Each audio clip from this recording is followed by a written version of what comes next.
Jessica, how did you first get into acting? I was working as a waitress at the Lion's Head over on Sheridan Square, making about $30 a good night in tips, and living in a 5th floor walk-up. And I got a call from a modeling agency, although I wasn't really a model, and they said they're casting a remake of King Kong, and would you be at all interested in flying to Hollywood and testing for this? And I thought, whoa, fly to Hollywood.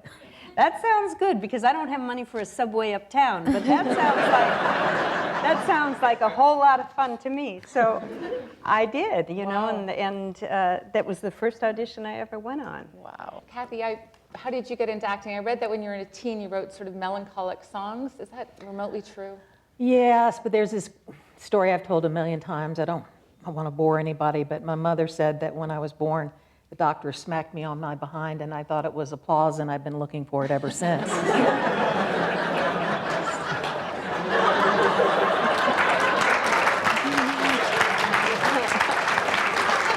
So that's why.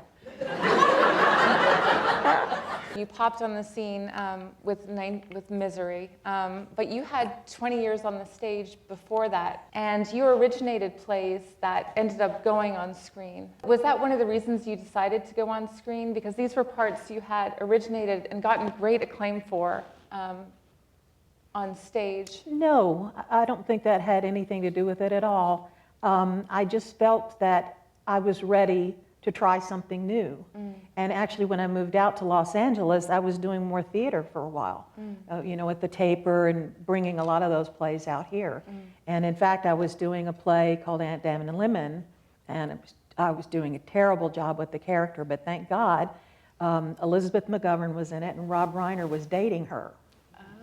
So he kept coming back frequently to watch the play, and I was playing a fanatic. Badly, but I was playing a fanatic, so that's how he got the idea, I think, to cast me. So for Misery. I was lucky. Yeah, you both had these. This is sort of a general question. You both had these careers that, you know, have surpassed, you know, this supposed truism in Hollywood that you can't get roles after 40 or 50. What is the secret to continuing to work, and do you feel like it's changed over the years in terms of accessibility of Hollywood for women who aren't, you know, 30 and below? I just always felt you had to be the best you could be, and that the work would speak for itself. And that's why all the press stuff and the Hollywood hoopah, whatever, really doesn't belong in that place in my mind. You know, it's a career that, or a craft that I trained long and hard for. And I was told at the beginning, it's going to take you 15 years to do this. Wow. Just like if you were going to be a lawyer or a doctor or anything else, it's going to take you a while. And almost to the day, they were right. Amazing. And that's when I came out to Hollywood, when I really felt, okay, I can take a script, I can break it down, I can do this. And Jessica, too, when you've done these roles, I mean, you're attracted to roles that you said that are on the edge, and that's evident throughout your career. What is it about, you know, going to those places that you find satisfying?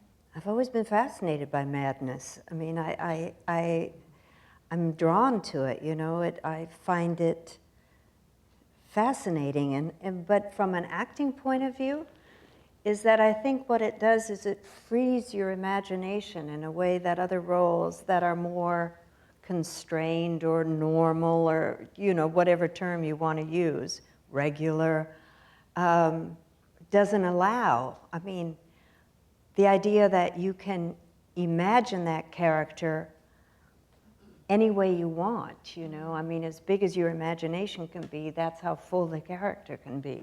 Did you know from the beginning that you would end up being sort of the queen bee, season after season?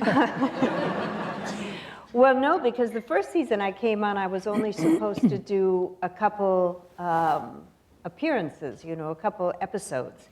It was definitely not, but I think, you know, once there was a certain kind of alchemy, you know, and something happened with Ryan and me and the work and the talk and the character, and it just kept expanding. They were all terrifying characters in a way.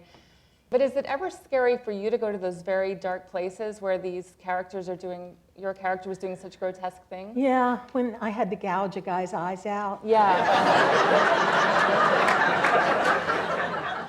That was a hard day. Was it? I mean, seriously, when you do it, and it's all technical, the way you have to make it work so it shows for the camera. But for me, then I would go off and sit down, and I would think, geez, Louise, she probably did this. And Right, that 'cause was it's very upsetting, to think that